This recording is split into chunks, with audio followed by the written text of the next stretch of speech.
Coucou. Je vais attendre. Bonjour à tous. J'essaie de...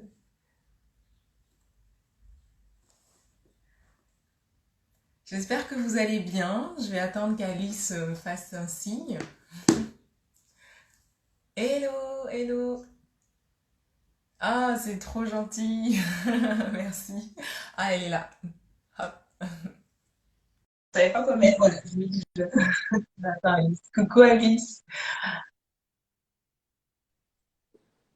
Coucou Alice. Trop contente Ça de va? toi. Carrément. Je vais juste retirer un peu.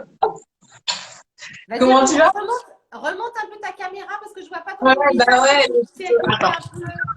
Tac. Ouais, je vais encore monter un tout petit peu. Ouais, ouais, remonte.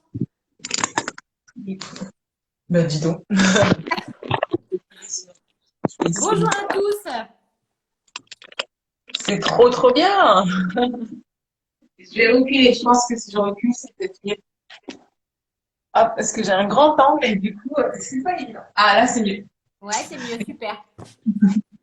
Eh ben, je suis contente de t'avoir parce que, enfin, t'as un univers de taré. Merci. Trop contente J'espère, d'être là. ouais, j'espère que le son est bon pour celles qui sont là. N'hésitez pas à nous dire. Moi, j'ai pas mis de micro, donc faut Ouais. pas hésiter à nous dire si c'est bon ou pas pour vous. Je vais juste faire ça. Très bien. Ah, mais il y a des petits cœurs, bah, c'est super. Alors, Alice, j'ai envie de te proposer de commencer avec une citation que je trouve qui te va trop bien. Donc, tu me diras si ça te parle. C'est une philosophe, c'est Sylviane Agacinski qui l'a écrit en 1998. Elle a beaucoup écrit sur tout ce qui était politique. Donc, je vais te le lire et tu vas me dire si ça te parle. Et puis, comme ça, on va commencer notre voyage ensemble. Ça marche. Donc, Sylviane nous dit, la maternité doit être réinterprétée comme une puissance et revendiquée comme une force. Elle est un modèle de création sans être incompatible avec toutes les autres formes de créativité ou d'expression dans lesquelles les femmes voudront manifester leur liberté. Est-ce qu'elle te parle cette... Bah ouais, je me parle et puis c'est super intéressant parce que tu sais, j'organise des événements digitaux là sur l'italienne joie de vivre, qui est vraiment la vision que je défends de l'Italie et le thème, le prochain thème, c'est vraiment dédié à la créativité. Donc c'est marrant parce que c'est vraiment un thème que je creuse vraiment même pour moi en ce moment. Comment tu fais pour assumer ta part créative, pour dire que tu es légitime à être créative tout en n'étant pas Picasso parce que moi, j'ai pas un talent, tu Oui, vois, de manuel ou voilà. Et du coup, mais comment est-ce que tout ça me nourrit quand même beaucoup? Et c'est hyper intéressant de voir la maternité aussi comme quelque chose de lié à la création et oui, c'est voilà. ça. Alors, Moi, c'est vraiment ce côté. C'est moi, vraiment la ce... liberté, un peu moins me concernant. Ouais, c'est vrai que la liberté, oui, il faut trouver vraiment le juste milieu et en fait, qu'est-ce que c'est être libre en fait? Est-ce que c'est vraiment, enfin, c'est ce que tu vas essayer de nous partager, comment tu arrives à juguler vraiment tous ces deux axes parce que c'est ça qui est souvent un peu compliqué pour les mamans. Coucou tout le monde, je vois qu'on a des petits coucous. Moi, j'ai eu beaucoup de femmes, en fait, quand je les accompagne en individuel ou durant les cours, qui, avec les hormones de grossesse, me disent j'ai plein d'idées, j'ai envie de changer de parcours, je sais pas trop par où commencer. Ou souvent, dans les premières années de vie, les quelques mois, quand je les revois en post-accouchement, il y a souvent cette question de dire mais waouh, enfin, par où est-ce que je commence? Mon mari va pas trop comprendre. On vient de l'acheter, on vient d'avoir notre bébé, et moi j'ai déjà envie de. Il y a vraiment ce besoin de plus en plus. Moi, j'ai Mhm. beaucoup de mamans, et donc on retravaille vraiment sur tout ce qui est émotionnel, sur comment on peut faire mettre un pas après l'autre, et avoir vraiment cette intuition, enfin nourrir cette intuition et pas la fuir, quoi. Donc j'aimerais que tu nous racontes un peu comment est-ce que tu t'es retrouvée. Enfin, moi, quand je t'ai rencontrée dans un de tes lives, je t'ai écouté, j'ai dit waouh. Enfin, elle a posé le mot et j'ai trouvé ça vraiment touchant. Et je me suis dit, ce serait quand même bien que les femmes qui ont pu faire des choses avec toutes ces hormones, qui on est chargé d'ocytocine, qui ont pu laisser cette créativité naître, puissent en parler. Donc voilà, je te laisse nous partager ça, comment c'est né et comment tu l'as. Absolument. Tu n'hésites pas à me réorienter si jamais je sors un peu trop du thème. Donc moi déjà mon projet qui s'appelle ma plateforme elle s'appelle Ali Di Firenze et c'est un site alidifirenze.fr. Elle est née peut-être un an avant d'être enceinte, donc il y avait déjà des jalons qui étaient posés, mais je faisais ça en parallèle en fait de mon boulot dans un gros groupe web. J'étais en charge de la com, mais j'ai vraiment vu la maternité comme en fait un tremplin pour me concentrer plus sur tout ça, puisque j'avais du temps à disposition.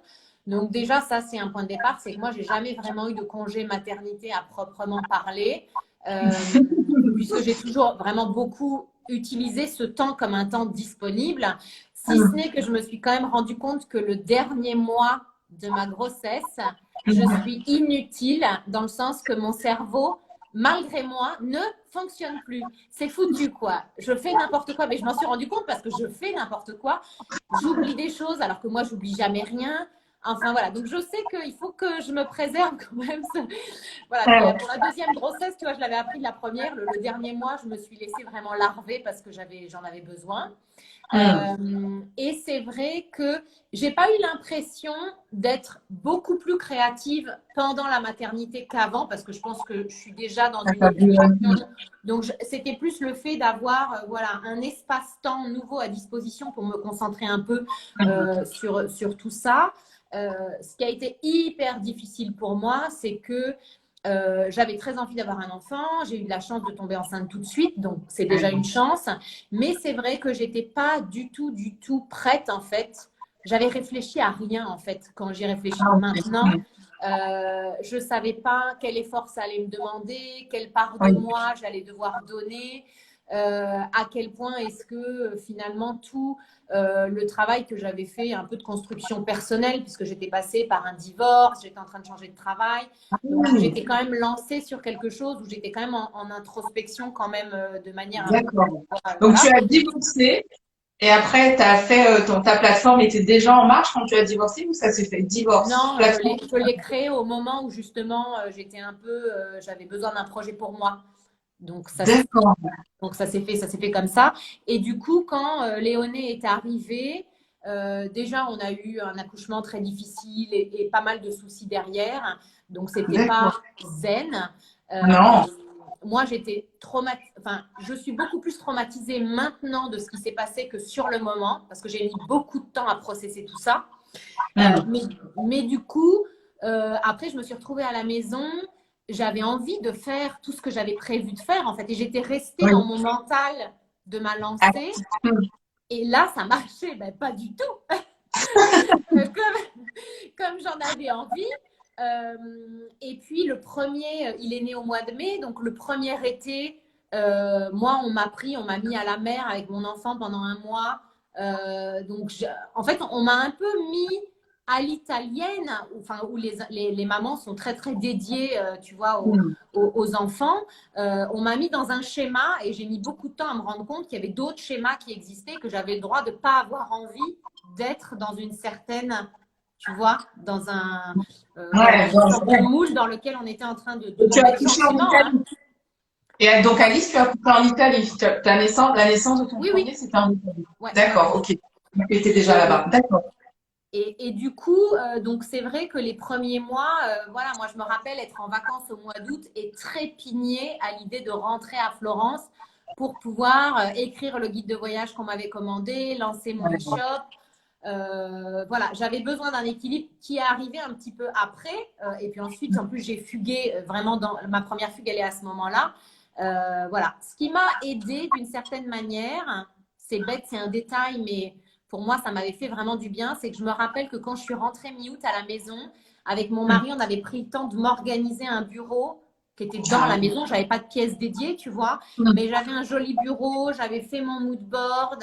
Tu vois, j'avais un très petit espace, mais qui me faisait du bien déjà visuellement. Tu vois ce que je veux dire? Et qui me, tu vois, le peu de temps où je pouvais me mettre derrière mon ordi, C'était je ton, ouais, rentrais dans mon, tu vois, voilà, dans c'était mon ta truc. bulle. Voilà. Et puis, je me rappelle faire des trucs débiles comme envoyer des emails à 4 heures du matin parce que j'étais réveillée entre deux tétés. Et du coup, tu as juste l'air hystérique, tu vois. Bah oui. Ça, Oh c'est pas là possible. là. Donc, Mais ce que tu dis vraiment là de dire on est dans son projet, on le lance, on y croit, et puis il y a cette maternité qui nous, cette naissance qui nous tombe dessus, et puis ce que tu racontes de dire en fait c'est maintenant avec du recul que je me rends compte que c'était traumatisant. Enfin, j'ai plein de mamans comme ça, et des fois je revois des femmes qui viennent me voir pour des fatigues, tu sais, nerveuses, elles sont tendues. Et on remonte souvent à 3, 4 mois avant à la naissance, en fait, parce qu'il y a quelque exactement. chose qui se passe là et qu'on n'a pas maîtrisé. Et je trouve que la création de l'espace, parce que ce que tu dis, enfin, je mets juste mon petit côté de sage-femme et de praticienne en bien-être, tout ça, avec toutes les choses que je fais. En fait, ça, ce que tu dis là, un espace. Tu vois, avec ton mari, vous avez créé un espace chez toi. Et ça, en fait, ça manque à beaucoup de femmes parce qu'elles ont l'impression d'être envahies par les tétés, se lever, gérer la maison. Et en fait, il n'y a pas cet endroit à la maison où il y a ce petit côté où je suis dans ma bulle, même si je suis chez moi. Et je trouve que ça, c'est déjà une superbe ressource que tu nous partages là, de dire, bah, réussir Ouais. à créer un espace, quoi. Et puis tu as un autre truc, c'est que dans la mesure où moi, je m'étais pas préparée, je n'avais pas réfléchi, c'est vraiment, je me trouve un Mhm. peu moi-même débile avec, tu vois, je me dis, mais qu'est-ce que tu étais immature pour être comme ça, ah, j'ai un gros ventre, ah, je suis jolie, ah, ben non, tu vois, il y a un moment, vraiment réfléchir, anticiper, et ensuite, il y a un autre truc, c'est que moi, j'avais déjà toutes les cartes en main, en fait, pour que ça aille mieux, parce que mon mari me poussait à prendre de l'aide, à me faire épauler, etc. J'avais quelqu'un de très compréhensif à côté de moi, ce qui est déjà une chance. Mais en fait, Ouais. moi, dans mon modèle français, où j'ai vu ma mère, ma sœur, plutôt les copines autour de moi, tout gérer toute seule, Ah oui. j'avais beaucoup de mal, en fait, à accepter de l'aide qui était indispensable pour le schéma de famille et Mhm. le schéma de développement personnel que je me demandais à moi-même. C'est-à-dire qu'au Oui. final, c'est bête, mais ma sœur est prof, elle a Mhm. eu un congé maternité où quand elle était en congé maternité, elle était sans son travail. Quand elle est Oui, repartie, elle s'est exactement. organisée. Et en fait, moi, je ne respectais pas d'une certaine manière mes Mhm. envies entrepreneuriales, entre guillemets, et ma propre crédibilité à vouloir faire quelque chose. Ça vient à peine maintenant, tu vois. Donc, le chemin est long, mais Ouais. positif. Et du coup, c'est là où, à un moment, en voyant ce que j'avais envie de faire, c'est-à-dire créer quelque chose toute seule, développer différents projets, mais en fait, ça ne marchait pas dès le départ. Donc, j'aurais dû, dans la mesure où j'avais la chance de pouvoir prendre quelqu'un, tu vois, et mieux m'organiser, j'aurais dû le faire. Ce que j'ai Mhm. commencé un tout petit peu à faire quand Bianca est arrivée, Oui, tout à fait. tu vois, Mais voilà. je pense que c'est pas, enfin, tu soulignes encore quelque chose qui est pas évident parce qu'on est souvent dans notre société entre le faire, on a tout ce qu'on doit faire et puis cette réussite qu'on voit par, des fois, on voit chez les autres qu'ils ont réussi à faire des choses avec la sensation qu'ils étaient tout seuls et c'est absolument pas évident. Et je pense que quand on est aussi maman, bah, ça devient, je trouve que c'est peut-être un peu pire parce qu'on se dit, bah, il faut réussir à être la bonne maman, la bonne femme et en même temps, si je me consacre qu'à mon enfant, bah, j'aurais peut-être loupé quelque chose et tu dis bien là, la ressource, comment en fait se rendre compte qu'on n'a pas assez de ressources par rapport au projet qu'on est en train de vouloir Mhm. mettre en place. Ouais. Le cadre de ressources, oui, je pense que c'est voilà, c'est déjà voilà, deux autres Ouais, axes. et puis personne va te filer une médaille parce que tu es resté 24 heures sur 24 avec tes enfants alors que tu avais envie de faire autre chose juste pour prouver à qui personne, en fait. Enfin, tu Hum, es juste plus frustré. Et moi, la frustration sur ma personne, c'est le pire truc qui puisse m'arriver, c'est moche à hum, voir. Donc, je hum, sais que, tu vois, je peux. Voilà. Là, par exemple, tu vois, pour te donner un. Donc là, mes enfants ont 5 et 3 ans. On est mhm. vraiment sorti d'une période où, tu vois, tu as des Donc, petits-enfants, les couches et tout ça. hum, On le sent qu'on va vers quand même un autre espace chose. un peu de liberté retrouvée. Mais moi, comme mon mari, on est des indépendants qui veulent créer Ouais. quelque chose. Moi, là, on a des projets. J'ai ma collaboratrice qui est là. Je sais que dans les mois à venir, de nouveau, il va falloir changer l'organisation pour que tout le Hum, monde puisse travailler et vivre dans la famille, dans la joie et la bonne humeur. Et en fait, ça aussi, les systèmes, ils ne peuvent pas être figés. Il faut les Non, remettre en question, les on va systèmes, parler de ça. quand on avance et quand voilà, ton Oui. schéma familial évolue, ton entreprise évolue. Moi, je manque de flexibilité à ce niveau-là. Tu vois, mon mari, tout de suite, on dit sous le pezzo, tu vois, tout de suite, Ouais. tac, tac. Et par exemple, pendant le confinement, qui était quand même l'épreuve Ouais. ultime de l'organisation, mon mari, il était beaucoup plus rapide que moi pour penser à de nouveaux systèmes d'organisation, dire on va faire comme ça, viens, on divise la journée, viens. Et moi, c'est vrai que j'ai une petite résistance au changement et que je mets un peu de temps. Mais maintenant, j'ai compris que c'était quand même la bonne direction. Donc, je fais un effort. D'accord. Bah, du coup, on va essayer de parler du changement parce que c'est justement ça. On a tous, je pense que les femmes, les hommes vont avoir ce type de pragmatique dont tu parles et nous, on est beaucoup on anticipe, mais en fait, quand le changement arrive, on est plus inquiète. Donc là, ça fait plus de 10 ans que tu es en Italie, je pense. Voilà, 10 ans que tu es en Italie. Ton premier est né, ta plateforme était déjà un peu amorcée. Donc le premier, là, ils ont pas beaucoup d'écart, il y a 3 ans. Donc entre les deux Moins de naissances, 2 ans. Ils ont moins ah, de c'est 2 ans moins de d'écart. 5 ans et 2, c'est ça que tu disais? Et 3. Ah, c'est 5 et 3, j'avais Ouais, compris. Ok. ouais. Donc, il y a les moins de 2 ans. Comment est-ce que tu t'organises pour... parce que voilà, la première naissance, tu me dis, c'était... T'es tombé des nues. Du coup, il y a quand même quelque chose qui s'est mis en place pour que tu puisses continuer tes projets avant l'arrivée de bébé 2.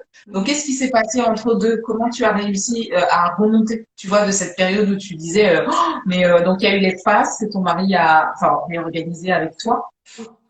Alors, il y a eu déjà ma première fugue, en fait, elle est arrivée à ce moment-là.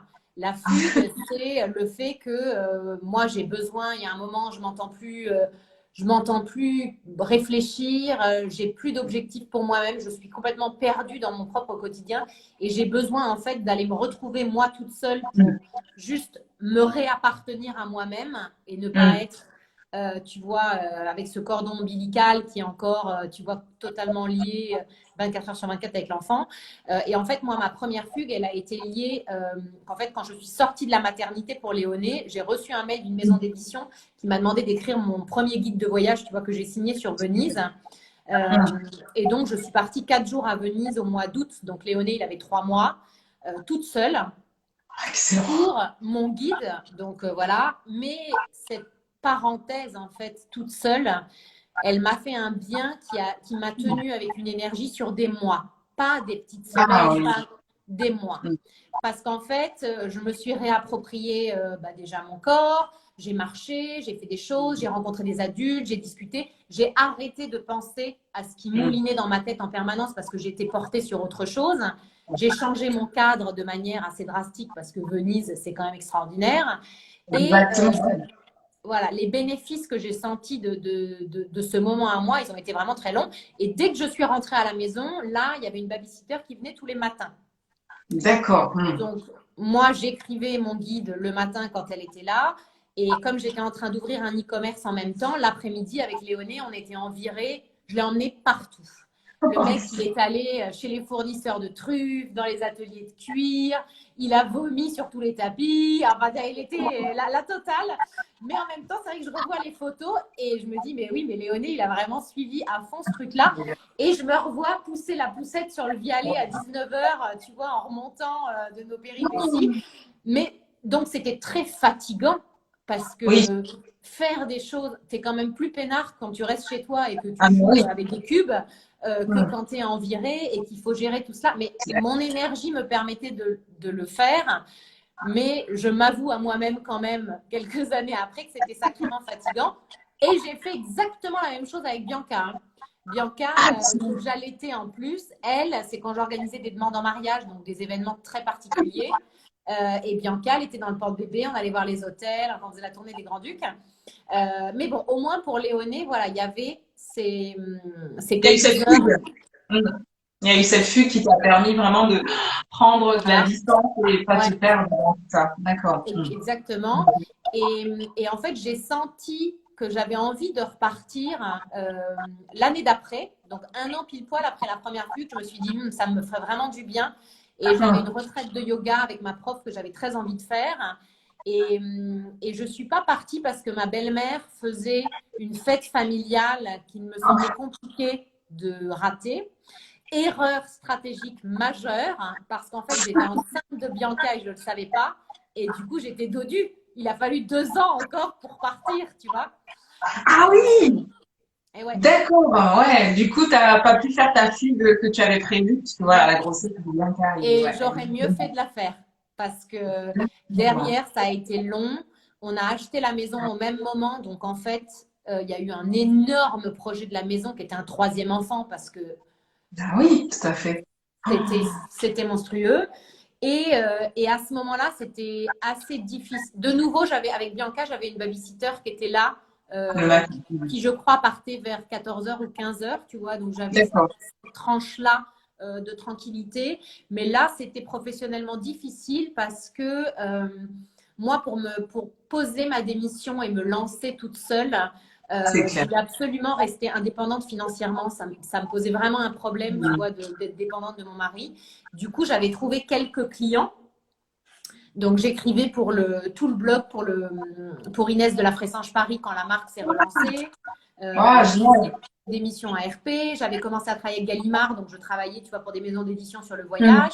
Bien connu, ouais. J'avais ça pour maintenir un truc.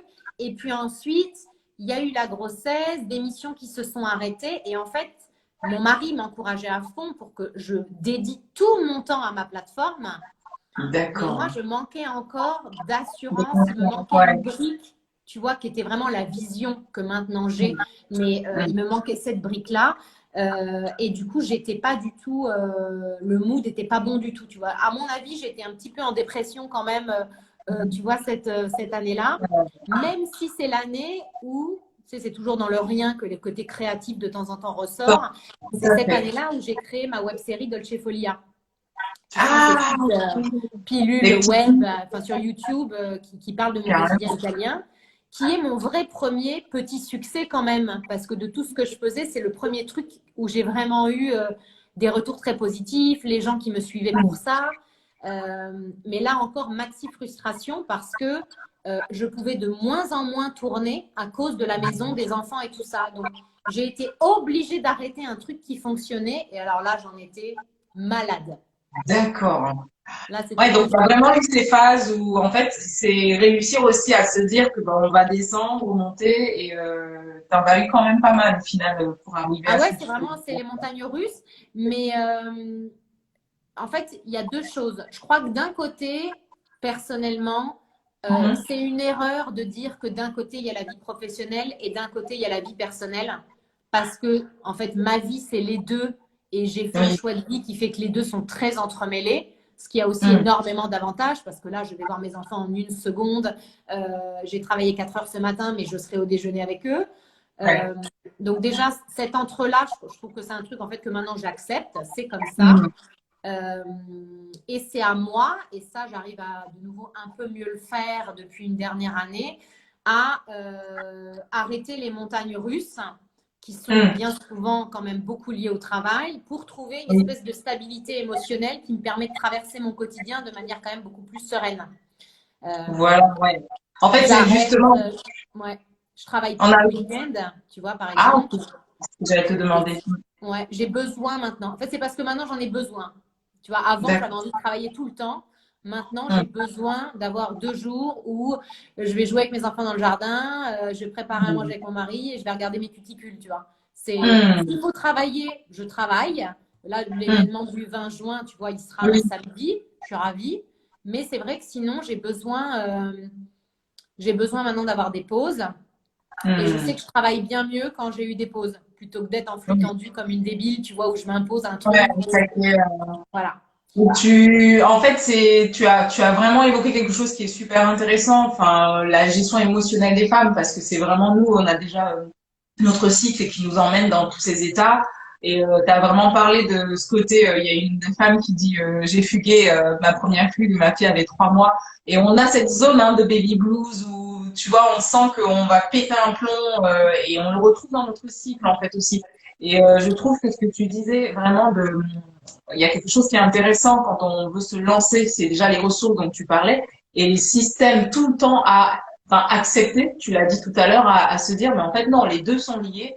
Et il faut tout le temps accepter que, enfin, ça va pas être équilibré si on se lance dans l'entrepreneuriat, en fait. Mm. Parce que des fois, on rêve d'une vie lisse. Tu parlais de quand on a une profession comme un site, comme quelque chose où tout est finalement lisse, on a fini Mais de c'est juste travailler. ce qui est compliqué parce que là, tu vois, les profs qui ont dû gérer le coronavirus, je pense qu'ils ont vraiment pas du tout rigolé. Et ma Non. sœur, elle a bossé 2 fois plus que moi, alors que moi, tout s'est arrêté, je pouvais rien faire. J'étais là à faire des stories toute la journée. Donc, tu vois, mais c'est vrai que sur, par exemple, l'exemple de la maternité, bah, je vois bien que, en fait, il faut être dans l'acceptation. Et faut, au-delà d'être dans l'acceptation, il faut à un moment assumer les décisions qu'on a prises. Et je le dis pour moi, je le dis pas pour les gens. Moi, à un moment, j'ai pris beaucoup de décisions qu'en fait, j'assumais pas jusqu'au bout. À partir du moment où j'ai une certaine attitude, parce que j'ai une certaine ambition que j'essaie de reconnaître et d'accepter, il faut que j'ai l'attitude qui colle à cette ambition-là et à ce que j'ai envie pour ma propre vie, qui ne regarde personne d'autre que moi, en fait. Tu vois. Et comment tu gères tes émotions aujourd'hui? On imagine par exemple une journée type avec Alice, bon, il n'y a pas de flux tendu. Et une autre journée type avec Alice, là, il y a un gros projet, comme là le 20 juin, il y a un gros stress, il y a un gros, voilà, il y a. Comment tu arrives à gérer ces deux types de journées? Tu vois, une journée où, Mhm. bon, voilà, c'est une journée classique, et une journée où il y a un gros truc qui arrive, quoi. Mhm. Comment tu deviens Comment je reste tranquille, ça? comment je calme la bête. Et ben du coup, alors du coup moi là, alors j'ai toujours fait du yoga. J'ai démarré très tôt parce que ma mère en faisait, donc à 14 ans. Tu vois, j'ai Ah, commencé, wow. voilà, il y a super longtemps. J'en ai jamais fait comme une malade, tu vois. Oui. C'est quelque chose qui est vraiment un fil rouge et j'en faisais 2 fois par semaine. Et là, pendant le confinement, j'en fais 3 fois par semaine. Et de manière générale, je me rends compte que plus je suis en flux tendu, moins j'ai de temps, plus il faut absolument que j'aille au yoga. Voilà. Il y a pas à chipoter. Je gagne tellement après en concentration, en efficacité, en clarté vis-à-vis des messages de ma collaboratrice, tu vois. Donc ça, c'est super. Moi, j'ai besoin de ce moment-là. J'ai besoin aussi, alors après, évidemment, il y a des journées qui démarrent sur les chapeaux de roue parce qu'il n'y a que des problèmes et là, il faut juste dépêtrer les problèmes. Si on est dans une journée, on va dire, équilibrée, moi, j'ai besoin que la première heure de la journée, ce soit pour quelque chose de créatif et pas pour quelque chose de logistique ou de technique. Donc, ça peut être l'écriture d'un article, l'écriture d'un épisode de Dolce Folia, chercher des images pour un thème que j'ai en tête. En tout cas, quelque chose qui me mette dans cette dimension-là, parce que je me rends compte qu'en fait, c'est quelque chose que je développe de plus en plus et que j'accepte en fait, et que c'est important que je le fasse. Des fois, je le saute parce que je peux pas, mais tu vois, ça, c'est important. Et là, en ce moment, je vais me remettre à faire un truc que j'ai pas fait depuis un moment, mais je sens que j'en ai besoin parce que je suis un peu stressée et qu'il y a des trucs de fond qui sont en train un peu d'évoluer. C'est que moi, j'ai fait tu sais, la technique du Miracle Morning où tu Oui, te oui, réveilles oui, je connais pour bien. faire 1 heure de développement personnel. J'ai arrêté parce que juste dans la structure de me lever 1 heure plus tôt, ça marchait Avec pas. les enfants, bah oui. Ça marchait pas. Mais par contre, tout ce que j'ai fait dans le Miracle Morning, ça m'a nourri d'une manière extraordinaire. Et j'ai réussi à leur balancer à droite à gauche dans plein d'autres moments. Et là, ce dont j'ai besoin, c'est de retrouver, pour être zen sur les thèmes qui me stressent, j'ai besoin de me répéter tous les jours les choses positives qui vont bien en ce moment Ouais. via l'écriture. Donc là, je sais qu'il va falloir que je retrouve un moment où je me prends 5 minutes L'écriture. sur un cahier et tous les jours, je me répète ce qui va bien, je trouve des nouvelles choses qui vont bien, je réfléchis à ce qui me stresse et je le tire en positif pour pour me Ouais. détendre. Mais Voilà. ça, c'est tu sais, le matin, quand on se lève, enfin, on a besoin de dopamine. C'est la dopamine qui nous motive à faire des choses, à se lancer. Et cette créativité, c'est pour ça que souvent les réseaux sociaux ont marché. Les gens vont se lever le matin, ils vont aller dans les réseaux parce qu'on a besoin de sentir que on peut s'inspirer, on peut créer quelque chose, on peut écrire. Et là, écrire en étant avec soi, en fait, ça va favoriser la dopamine. Et la dopamine, en fait, après, on carbure le matin. Donc c'est vraiment oui, c'est basé dessus, Miracle Morning. Et ça, c'est vrai, c'est une base assez intéressante. Donc ça, Ouais. c'est ta journée type du matin. D'accord. Et après, donc les enfants, ils vont arriver. Vous vous Alors, organisez comment avec votre mari? non, le matin, alors là, si tu parles du quotidien qu'on a en ce moment, on a réussi à trouver une babysitter qui vient 4 heures tous les matins. Donc, nous, on travaille de 9 heures à 13 heures. Ok.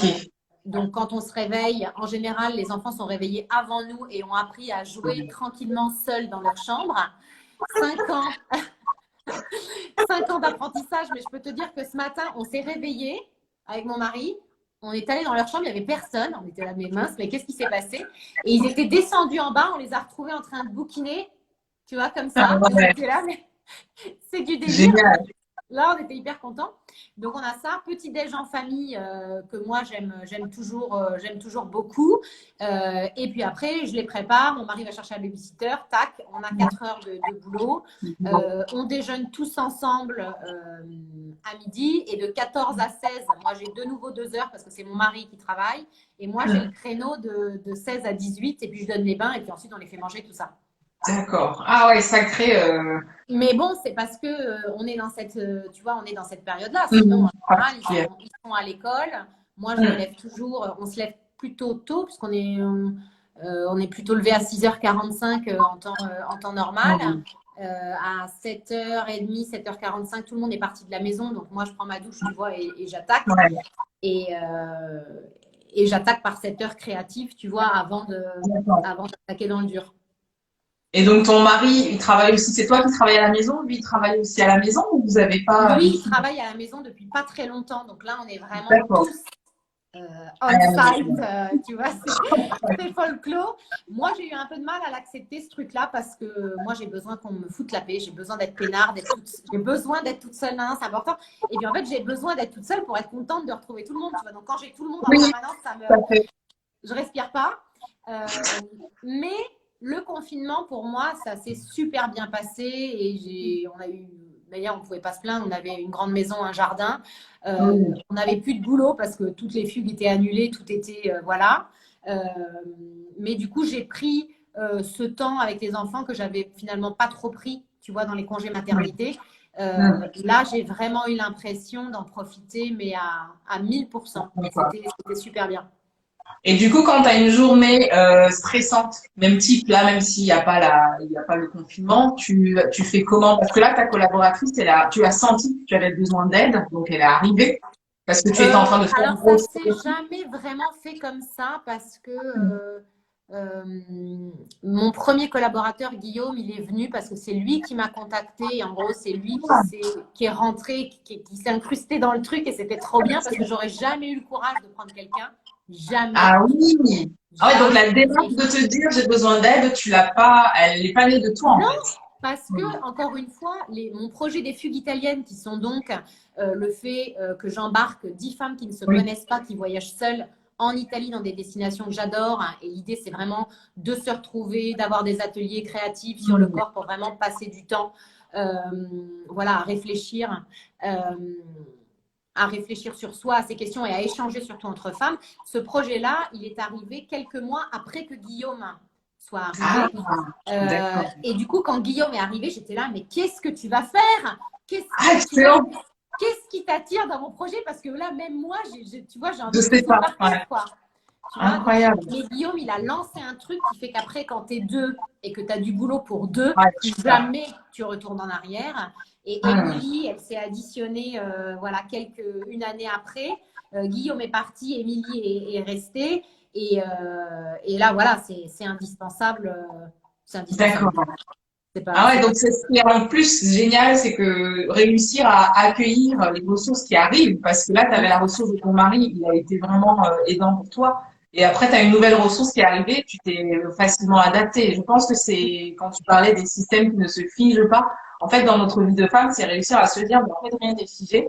Si j'arrive à déposer, à ouvrir ma vulnérabilité ou à m'exprimer, bah, je peux avoir des ressources qui vont arriver vers moi et s'adapter en fait à elles, quoi. Et donc les principes des fugues, ça c'est le mot déjà, parce que tu vois, moi je sais que souvent spontanément quand je parle avec maman, on dit oh j'en peux plus, j'ai envie de fuir.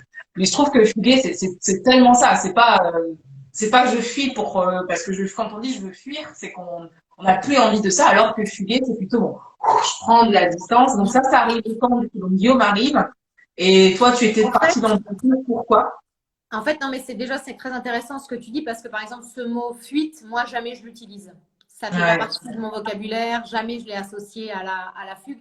Et j'ai écrit un livre sur la fugue qui sort en septembre. Et il y a évidemment un moment où je parle de cette idée de fuite, parce que naturellement, voilà.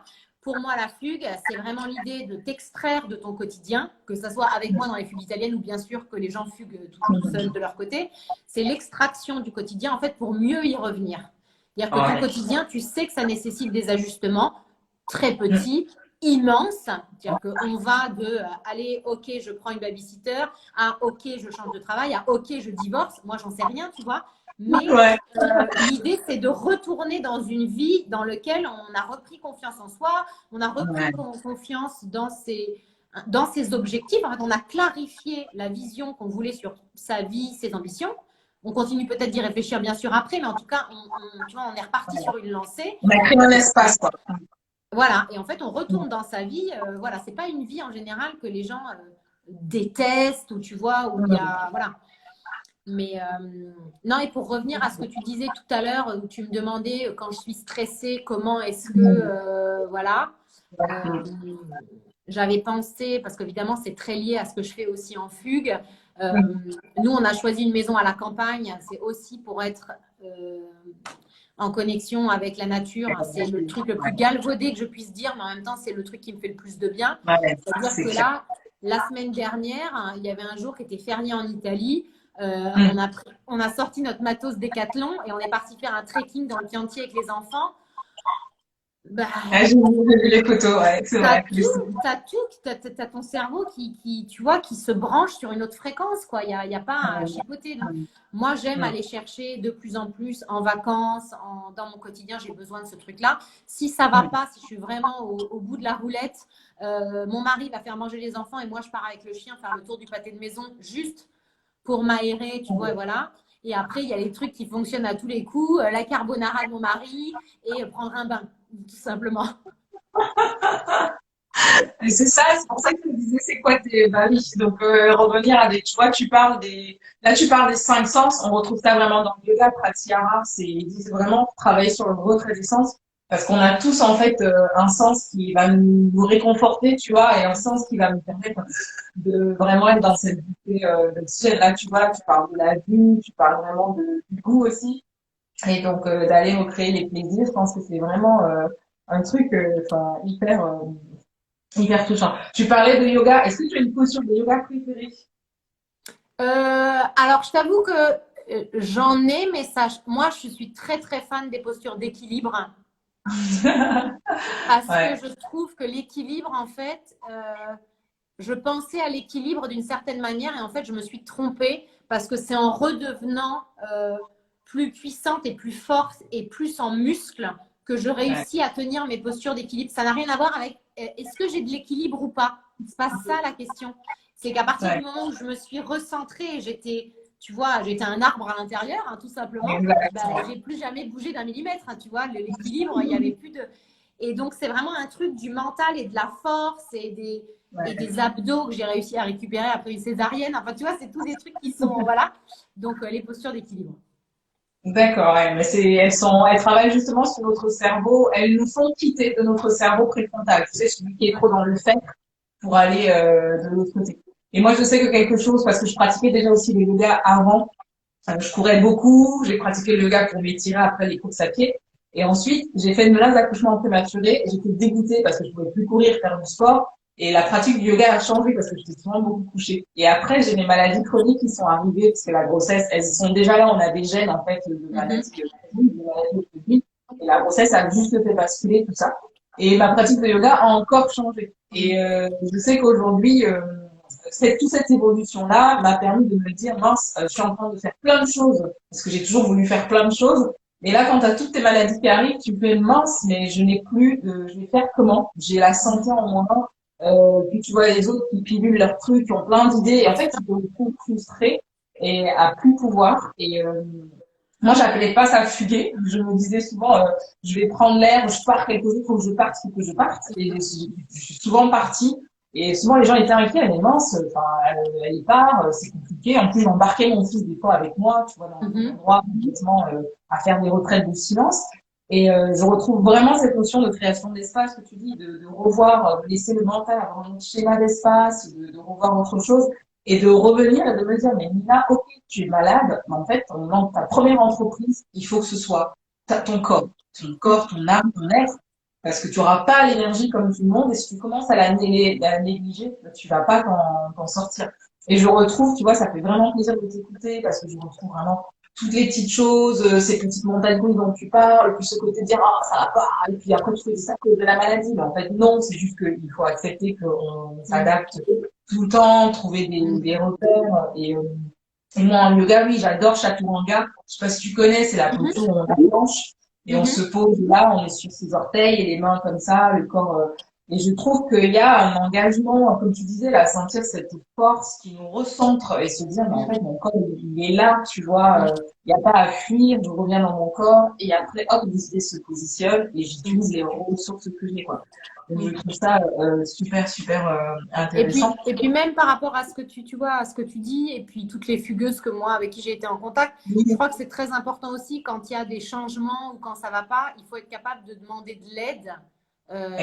Et d'aller. Il y a beaucoup de choses qui viennent de toi, c'est-à-dire qu'il n'y a que toi qui peux décider qu'à un moment, tu as besoin d'aide, il n'y a que toi qui peux décider qu'à un moment, tu vas changer quelque chose. Donc déjà, le poids ne peut pas être que sur l'entourage. C'est déjà, tu vois, toi qui, voilà, qui est en maîtrise de ces choses-là. Et après, aller demander de l'aide et aller tester d'autres choses, aller voir un kiné, aller voir… Enfin, tu vois, des fois, c'est aller voir quelqu'un qui a presque aucun rapport avec la choucroute qui te permet de, tu vois, d'ouvrir… Il y avait une amie qui allait voir une sophrologue, ben, elle lui a changé, elle a 3 enfants, un boulot, tout ça. Elle lui a changé son quotidien parce qu'elle lui a donné vraiment des petits outils. Je crois qu'elle l'a apaisé parce que d'une certaine manière, ça venait de quelqu'un d'autre, d'un professionnel qui, tu vois, allait donner de lui-même pour te… Et du coup, tout n'était plus sur elle. Non. Enfin, je sais pas si c'est Mais clair. enfin, tu as vraiment, ça c'est un truc aussi que j'ai vraiment compris avec les maladies, c'est qu'on peut pas, et je trouve ça, beaucoup de femmes encore qui ont des petites, tu vois, souvent de la fatigue chronique, on a beaucoup, qui sont trop hypersensibles, elles vont vouloir encore tout, comme tu dis, déposer sur elles. Et puis celles qui ont aussi des profils malades, enfin chroniques.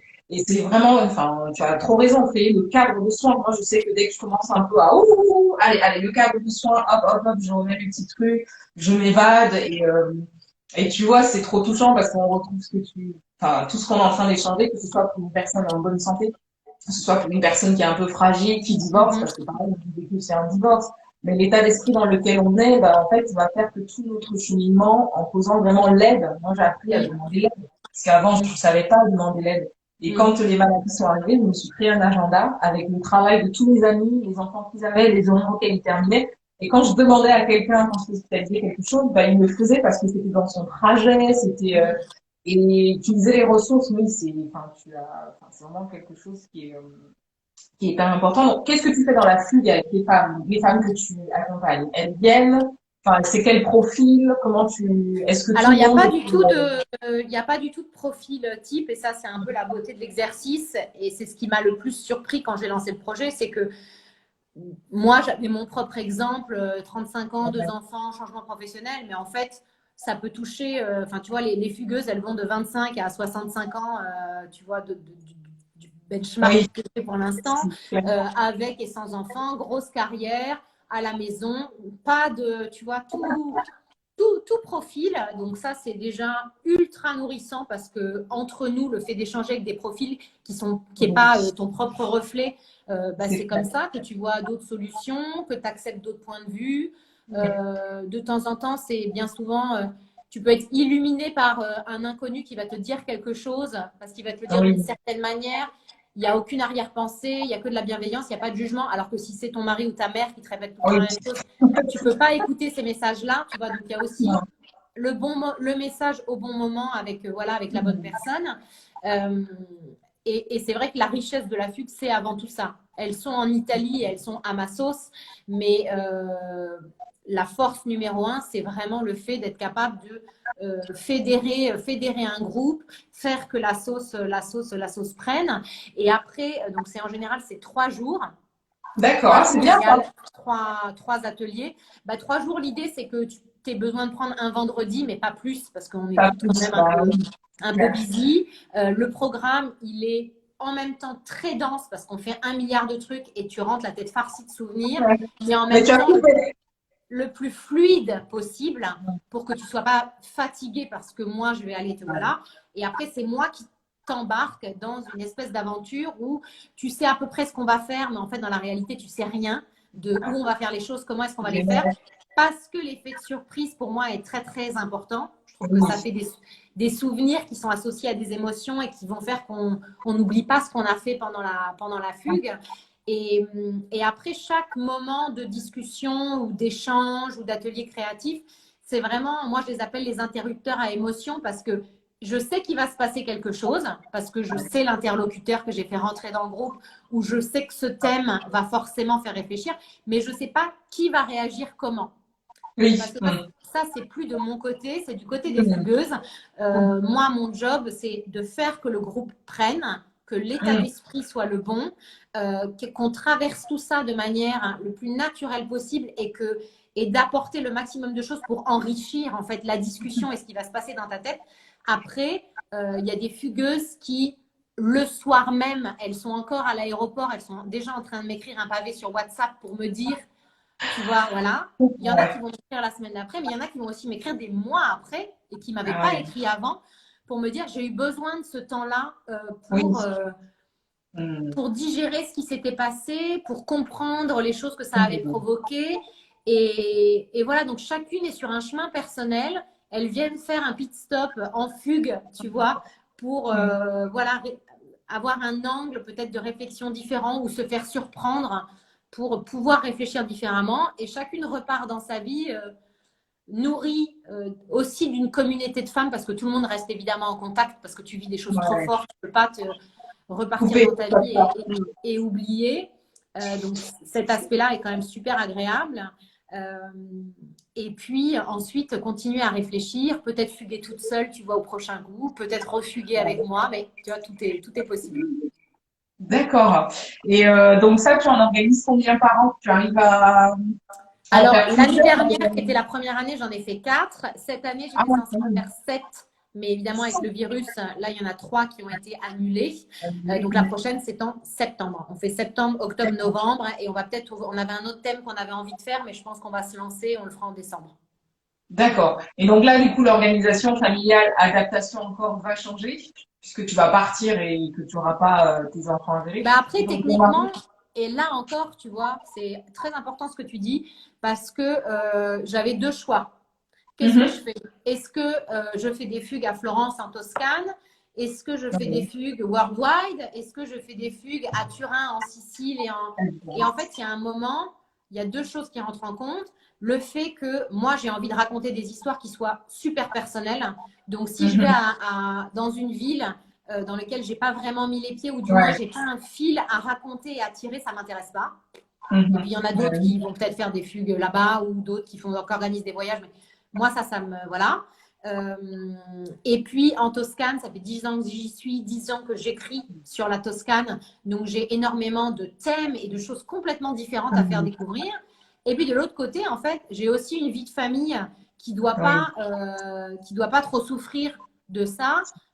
Tu vois, donc à un moment, une fugue par mois, émotionnellement et logistiquement, c'est déjà bien dense.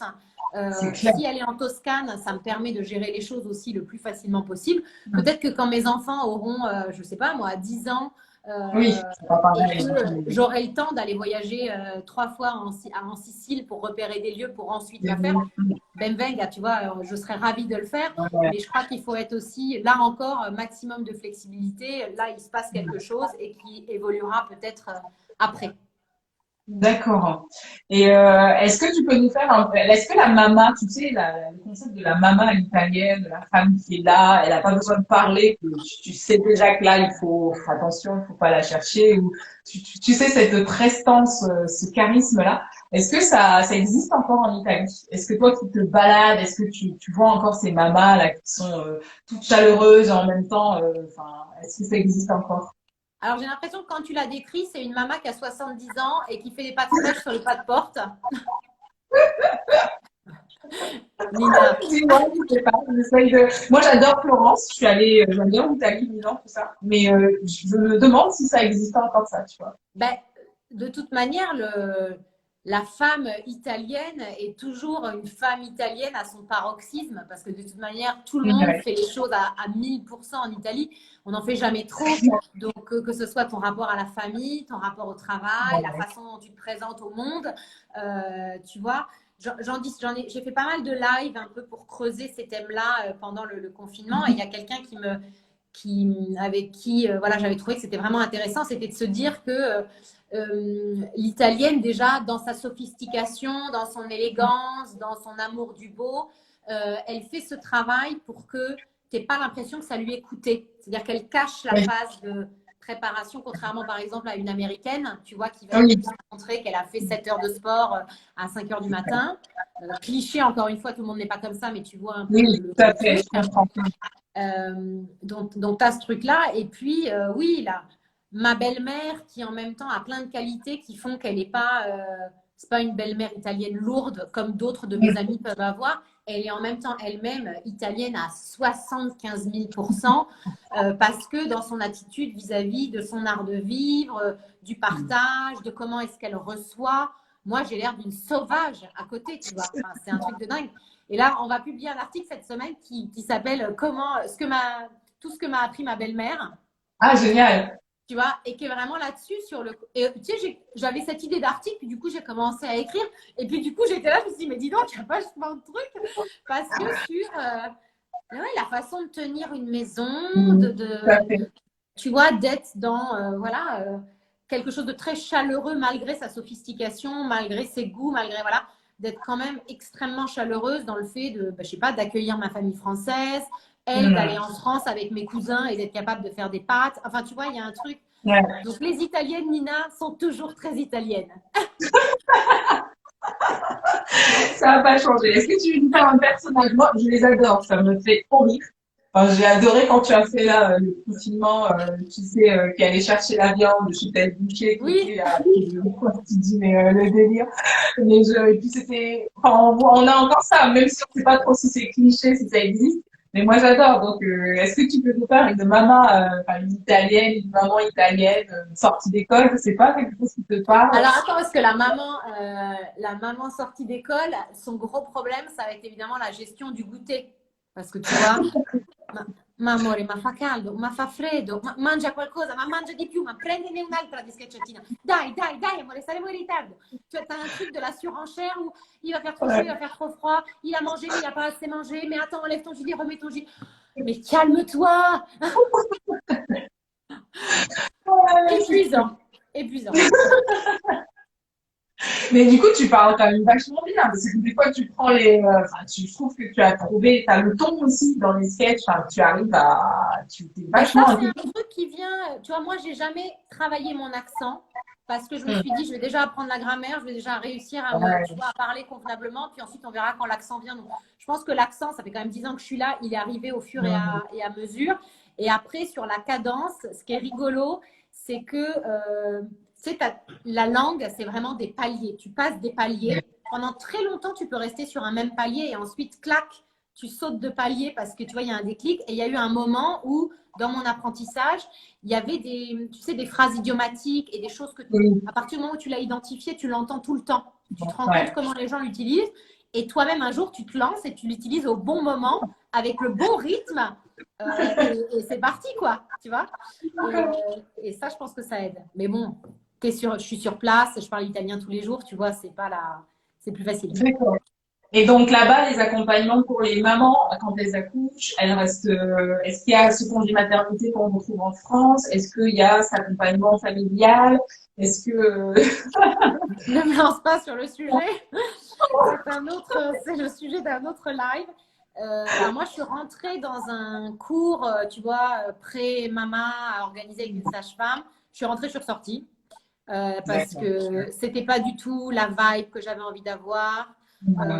C'était pas, j'aimais pas comment est-ce qu'on nous parlait. Donc moi, je n'ai fait que du yoga prénatal pour mon premier enfant. C'est le seul accompagnement que j'ai fait, mais qui m'a suffisamment aidée pour que pendant mon accouchement qui a été atroce. Je pense que j'ai fait peut-être 8 ou 9 heures de visualisation d'une traite Ouais.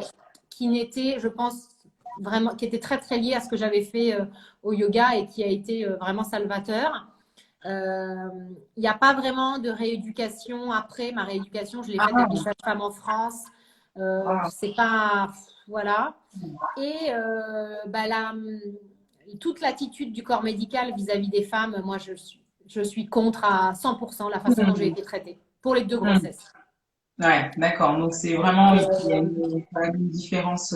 Ben, il n'y a pas de… Moi, j'ai été très choquée par le fait que je ne puisse pas me rappeler d'un seul visage de personne qui a été autour de moi pendant ces 2 accouchements. Et le deuxième, c'était une césarienne. Donc ça, je trouve ça très traumatisant qu'il n'y ait pas eu vraiment d'empathie ou quelqu'un qui m'ait marqué dans ce moment si important, tu vois. Ah oui, carrément, ouais, c'est pas, effectivement, je peux comprendre ce que tu veux dire. Ouais, il n'y a pas ce côté très, pourtant oui, on a l'impression que que la famille est centrale en Italie, oui, mais là, tu parles d'un accouchement, donc tu parles d'un truc technique que voir. toutes les femmes sont censées savoir faire. La douleur fait partie de cet exercice, donc on n'est pas vraiment là pour te soulager non plus ou pour t'expliquer ce qui arrive. Tu vois, il y a des gens pour qui ça s'est très bien passé, heureusement, hein, mais moi, ça s'est pas très bien passé. D'accord. Et si tu donc, comme il nous reste 4 petites minutes, si tu devais donner, enfin, une phrase, un mot de toute ton histoire, tu vois, déjà tu es expatrié, tu as accouché là-bas, la maternité t'a nourri autrement, qu'est-ce que tu pourrais dire à des femmes qui ont envie vraiment de se lancer? Si tu as une petite phrase, je sais qu'il y a ton livre qui sort aussi, il y aura des choses dedans. Est-ce que tu as, est-ce que tu aimerais nous faire passer comme message? Ben, faire passer comme message, c'est vrai que moi, je trouve que ce qui est le plus intéressant depuis que je suis arrivée en Italie, depuis le divorce, depuis le site, finalement, tout ça, c'est un maxi-bloc qui est que je me suis vraiment un peu replongée dans moi, dans ce que j'avais vraiment envie de faire, dans qui j'étais quand j'avais 5 ans, quand j'avais 15 ans. Donc, je suis beaucoup retournée à la source, plus qu'être dans l'invention de quelque chose d'autre. Donc, je crois que quand ça va pas fort ou quand on se cherche, bien souvent, faut de temps en temps retourner un peu en arrière pour voir ce qui nous faisait vibrer, qu'on a oublié en fait. Et quand on gratte un peu, c'est pas très très loin. Non, donc ça, pour moi, c'est important. Et un autre truc, parce qu'en ce moment, c'est vraiment ce que je le dis beaucoup et du coup, parce que j'ai besoin de me l'entendre dire, c'est de ne pas se justifier des ambitions qu'on a, de ne pas se justifier de ce qu'on a envie de faire. Les gens, ils ont le droit de pas être d'accord avec vous, mais c'est pas pour ça qu'il faut aller se justifier toutes les 2 minutes sur ses choix. Et ça marche autant dans sa vie privée que dans sa vie pro. Non, je ne prendrai pas de congé maternité. Oui, je vais prendre 6 mois. Je vais arrêter ma boîte parce que je vais me concentrer sur mes enfants. Ou je vais prendre une babysitter qui va dormir chez moi parce que je veux avoir la liberté en fait d'être zen. Tout est, tu vois, il n'y a pas de vérité et il n'y a pas de fausse pistes, quoi. Tout est, faut être dans l'acceptation et puis croire en ce qu'on a envie de faire. Voilà. Oh là là, c'est magnifique. Yes. Trop touchant, franchement. Je regardais, mais ouais, donc ton livre sort en septembre et voilà, je vais pouvoir le partager. Et, voilà, continue, c'est magnifique. Moi, j'adore les personnages. Je trouve que mettre un peu d'humour dans sa vie d'entrepreneuse, c'est génial parce que ça, enfin, c'est, voilà, moi, ça me fait un petit peu l'ambiance. Voilà, c'est ça. Donc, non, continue et je sais pas, voilà, enfin, voilà. Hâte de continuer à te lire et puis oui, moi aussi. T'es où toi en France? T'es où? à Lille. Je suis à Lille. Voilà. Okay. Donc écoute, toi tu viens souvent où? Quand tu viens en France, tu es dans le sud? En France, mes parents sont dans le sud, donc je suis à Nice ou alors je suis à Paris pour le travail. Et du coup, il y aura un événement à Paris, évidemment, pour la sortie du livre. Ah, génial, pas mal ça. Bah oui, c'est pas loin de Lille, hein. En plus, on a un super centre de yoga, donc si tu veux venir parler de ton livre, tu vois, il y a 1 heure. Ah bah je oui, pense on organise un truc à Lille avec plaisir. Ah, mais carrément. Ah, bah, c'est bon. Ah, voilà. En plus, il y a Sandra que tu as rencontrée qui a fait ton live avec toi, donc ce serait bah bien oui. ça. Ah non, mais laisse tomber. Non, mais c'est sûr qu'on va faire un truc. Ah bah je me le note. Ah, bah, génial. On vous remercie, Madame Lina. J'ai trop hâte, j'ai trop hâte. Tu ramèneras des bonnes pâtes et tout, mais carrément, comme ça, on parlera d'empowerment et c'est Super. trop bien. Vendredi noté. Donc, ça va se couper. Merci beaucoup, Alice. Merci infiniment à tout le monde. Merci, à très Merci à bientôt, toi. Nina. Merci Je pour laisse tes la vidéo questions. disponible. Ouais. Ciao. Ciao.